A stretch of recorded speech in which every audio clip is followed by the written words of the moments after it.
Let's continue to look at some other cases where we have the ambiguous case. Remember, the ambiguous case is when we have side, side, angle. So let's set this up, and we know that side A is 51, and we put that over sine of angle A, which we know actually is 75 degrees, equals side B is 71 over sine of angle B, which we don't know, and then side C we don't know, and we don't know anything about angle C either. So here's where we are. We're not going to solve for anything with the c's yet because there's two variables there in one fraction. We can't solve for two at once. So we'll set the a and the b one equal to each other and cross multiply. So I'll have 51 times sine of b is equal to 71 times sine of 75 degrees. And then divide both sides by 51. So sine of b equals 71 times sine of 75 over 51. Alright, so let's get that far in our calculator. We'll go ahead and do that. 71 times sine of 75 degrees divided by 51. So we get 1.3447. So we get sine of b equals 1.3447. Okay, and if you remember when we were doing all that graphing with sine and cosine, this should set off a little red flag in your mind. Think about the amplitude of sine. The amplitude of regular old sine is just 1, meaning it goes up as high as 1 and down as low as -1. It never goes above 1. So this is a problem, and you'll see this if we plug it in. I'm pretty sure the calculator is going to give us an error. So we would do second sine of that answer, 1.344, and we get an error because sine doesn't go up past 1.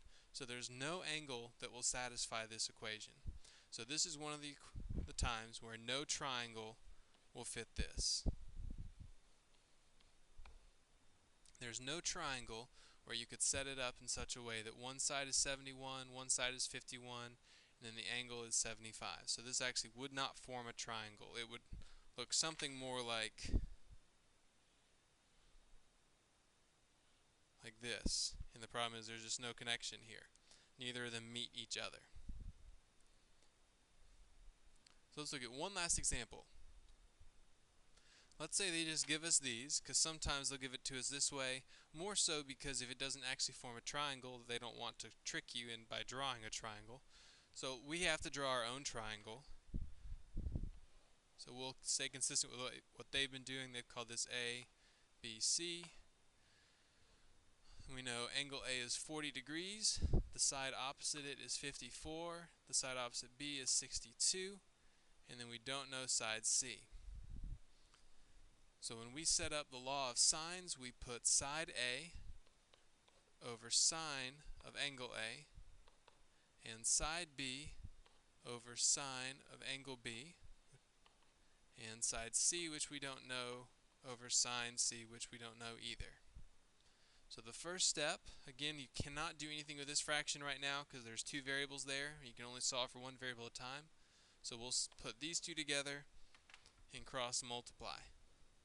So 54 times sine of B is equal to 62 times sine of 40 degrees.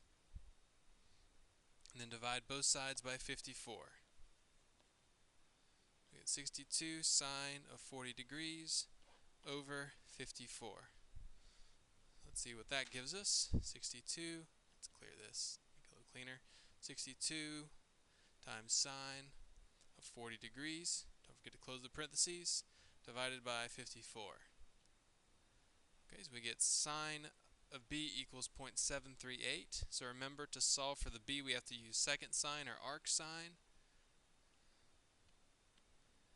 And we get 47.56. So angle B is 47.56.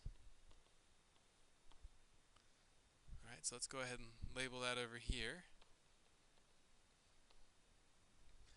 But remember, we've got to double check and make sure this doesn't form two different triangles. So to do that, we do 180 minus 47.56. Let's see what that gives us. 180 minus 47.56. It gives us 132.44. Now here's the question. Let's do this part in red actually. 132.44. Can we have a triangle where the angles, two of the angles are 132.44 and 40 degrees? Well, it's as simple as this. Is 40 plus 132.44 bigger or smaller than 180? It's smaller than 180. It gives you 172.44. And you absolutely could then solve for side C and get 7.56. So we have two scenarios here. We could have angle B as 132.44 and angle C as 7.56, which is what's labeled in red, or we could have the angles as angle B is 47.56, and then let's see what C would be. 180 minus 40. That one's not changing, and then we're looking at the blue scenario right now. We get 92.44. So unfortunately that means we have to go back and do two sets of problems. So let's first do it in blue. We have solved for B in this blue scenario, and we've said that it's going to be 47.56. And that C is going to be 92.44.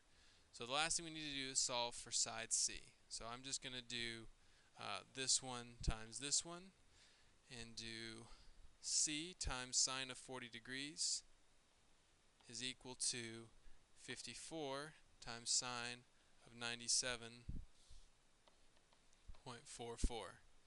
And then divide both sides by sine of 40 degrees.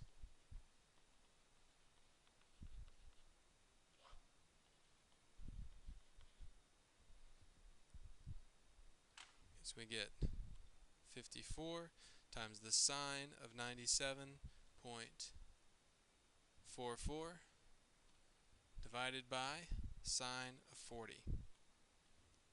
So in scenario 1, we find that side C would be, 83.30.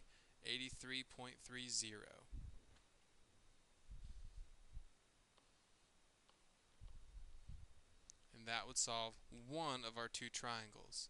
So now I'm going to come down here and draw a new set, and we'll do it for the red scenario where we have 132.44 and what was the other one? 7.56. Okay, so let's draw that out. 54 over sine of 54 equals 62 over sine of 132.44 equals C over sine of 7.56. I think that's what it was.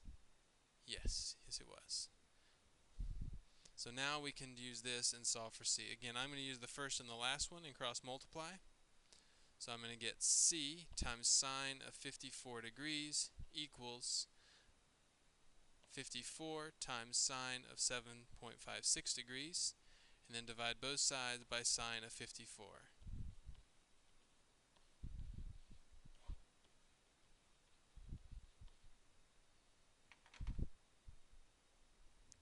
54 times sine of 7.56 divided by sine of 54. And we get 8.78 for that third side.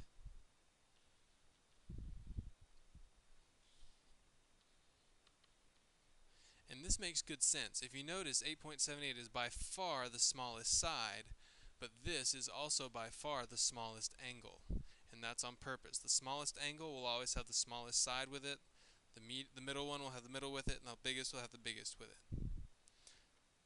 Okay, so hopefully that helps. If you need practice, what I would recommend is you look at page 619 to 620 and look at problems 1 through 37. 619 and 620, Anything 1 through 37 would be good practice.